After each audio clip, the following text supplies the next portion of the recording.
So one of the most important tools from the Build a Basic toolbox is ChatGPT. Of course, everyone knows it, but the question is, are you using it correctly? Because a lot of people they use ChatGPT completely wrong. So they put in vague prompts. Like if you put in something vague, then the outcome is most probably also vague. This is going to be unclear. It's not going to be usable. A lot of people use ChatGPT to outsource thinking, but keep in mind as a human, you still know precisely what you want. ChatGPT just makes everything very generic. As you can see, it's also the next one generic answers. So what you want to do is you want to prompt it a little bit better. You want to guide ChatGPT towards the answer that you specifically need and never settle for the first time. A lot of people expect originality. Keep in mind, thousands of millions of people, they're just prompting and everything is a little bit generic, right? So keep in mind that not everything is good. Use your own brains and check what is right. Some people use it as Google. They fill in like, hey, what's the largest capital of XXX? And they just get output. This is not how ChatGPT should be used. If you want to have these answers, then just Google it and even comes up the AI result above. Some people don't even know how to iterate. They just dump it in and that's it. And they ask for ideas. So they say, for example, hey, give me 5 business ideas.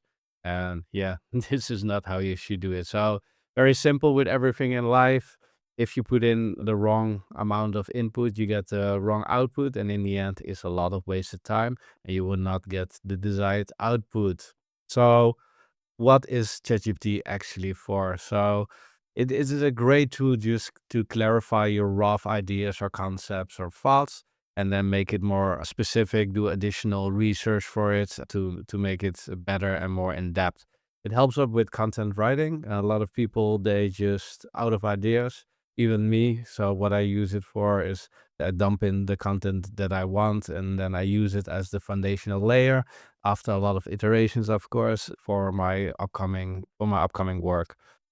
What it also really excels at is breaking down and structure work. So you can see when you have a grand concept like starting a business, it's very difficult what kind of steps you have to do.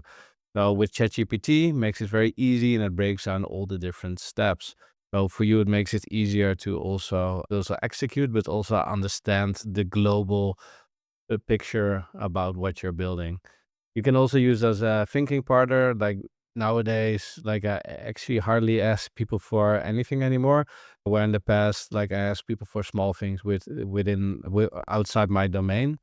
So to get some ideas from them, but ChatGPT also really helps you because it has a lot of knowledge packed from the internet inside.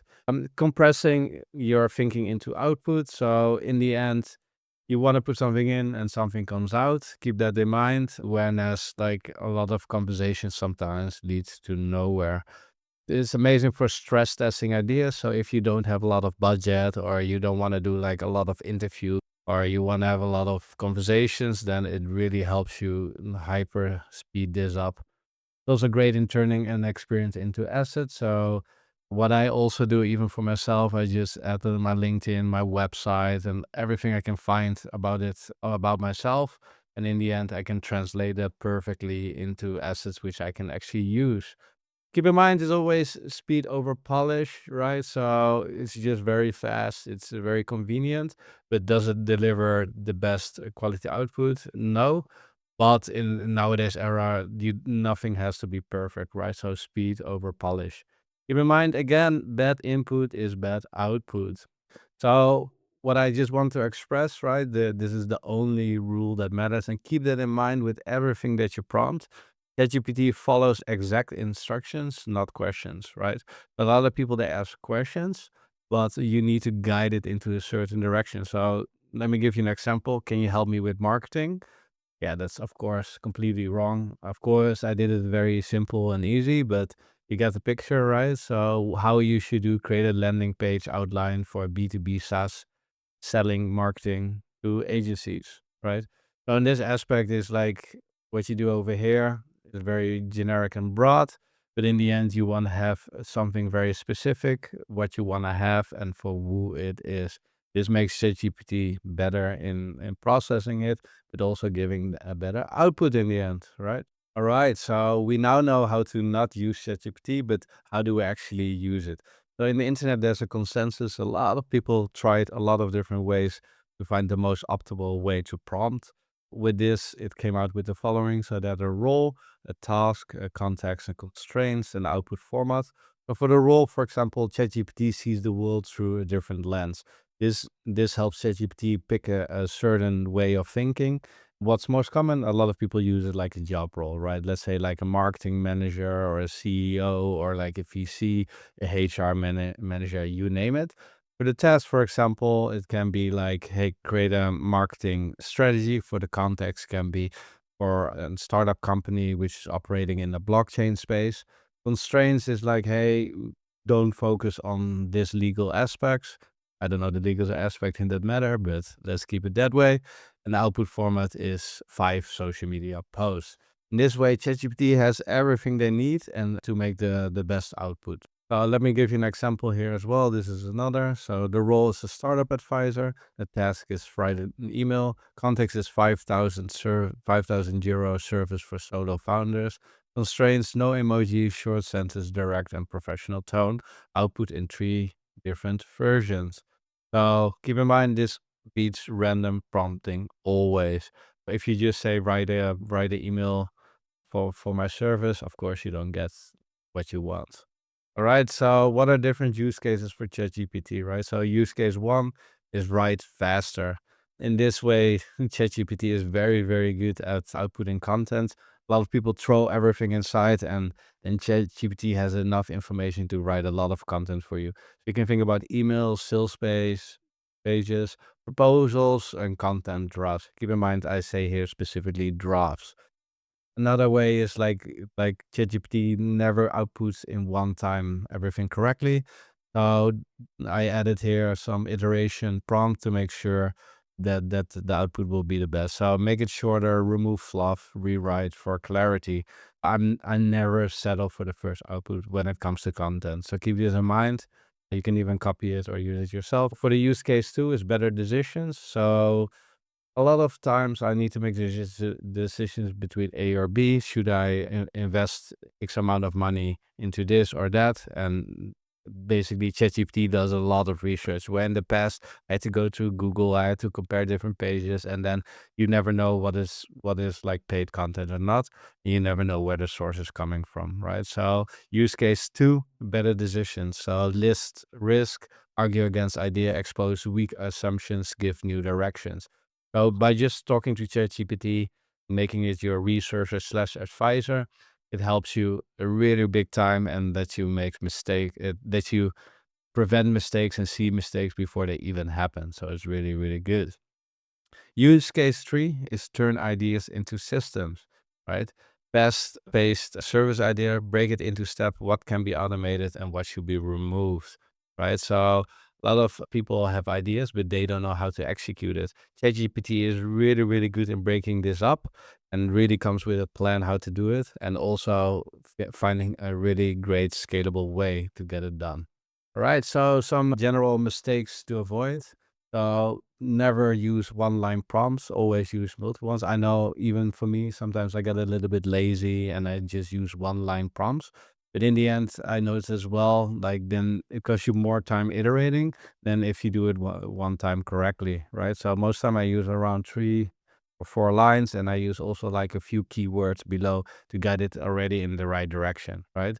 So never accept the first output. I said that before, but I want to emphasize how important that is, right? Because always in the beginning, you will get generic output. You just need to tweak it. You need to iterate it. You reprompt it. You add some other things, and then in the end, you got it done. But keep in mind, always use your own brain.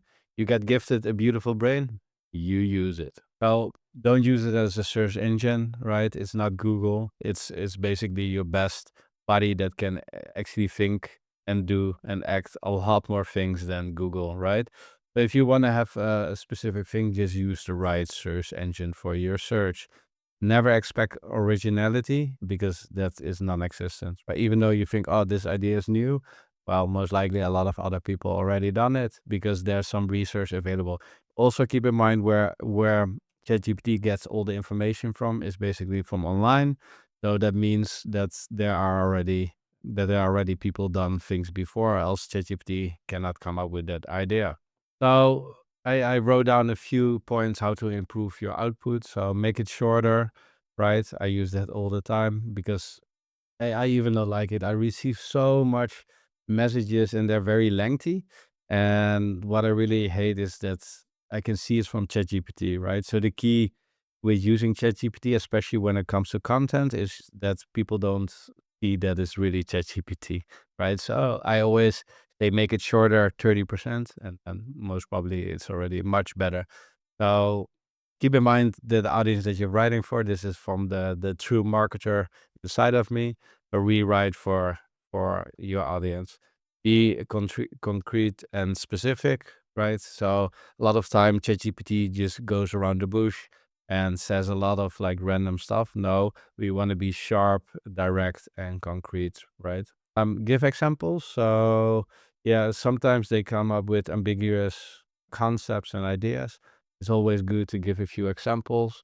And all what I also do is I ask a lot of variations, right? So I will never settle for the first things. I also ask like, hey, can you give me more examples, and then I pick the best one.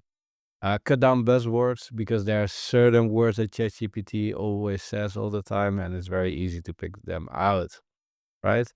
Improving any output, ChatGPT multiplies your skill. It does not replace it. Only use it on the work that matters, right? So don't get caught up into becoming too reliant about the AI tool, because in the end, it's only don't become too reliant on AI, because in the end, it's just a tool. It should not replace your brain, right? So the best and most creative ideas still come from you, not from ChatGPT. So how to start, right? Choose one real task, write instructions before you open ChatGPT, treat the first output as a draft, improve with intent, save what works. So let's just try it out, right? So in this case, the only rule that matters, right? Can you help me with marketing? Let me just dump it in and see what we get. Most probably is gonna ask me some questions now. Yes, first scope it. Yeah. Yeah, that's already a lot, right? What if we just say like, hey, can you help me with marketing? I am looking for 5 social media posts. I need to have directions for the graphic content. I need captions. And you say like marketing manager.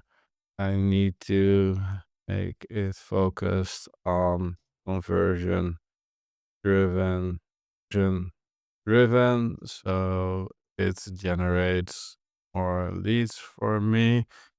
It's for startup who just raised $5 million and is going live with their B2B. What kind of tool should I do with their B2B lead generation? Right.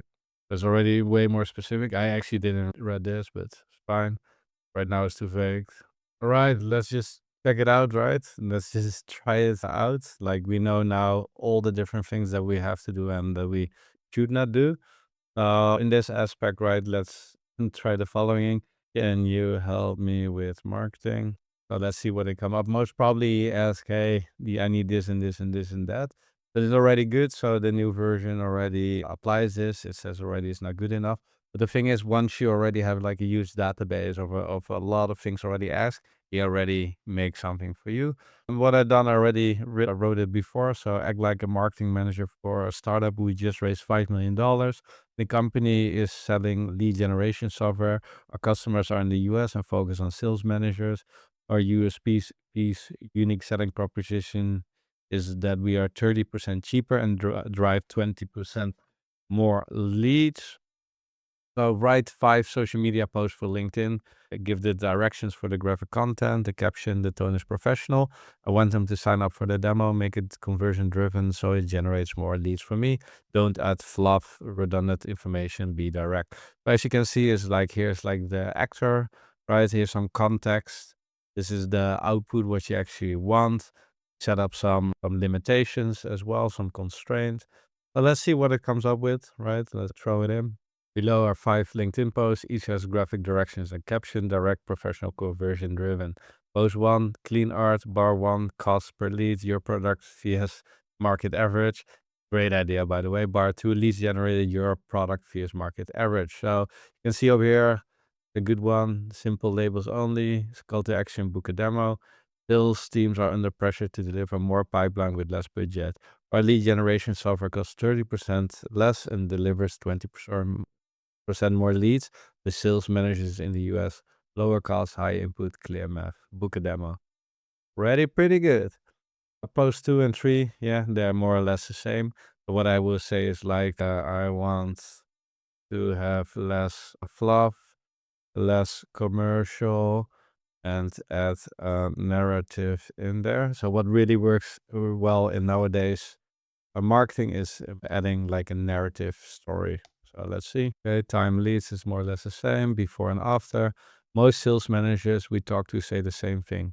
Lead volume is flat. Costs keep creeping up. No one wants another tool that needs a bigger budget. We built our lead generation software because the math was broken.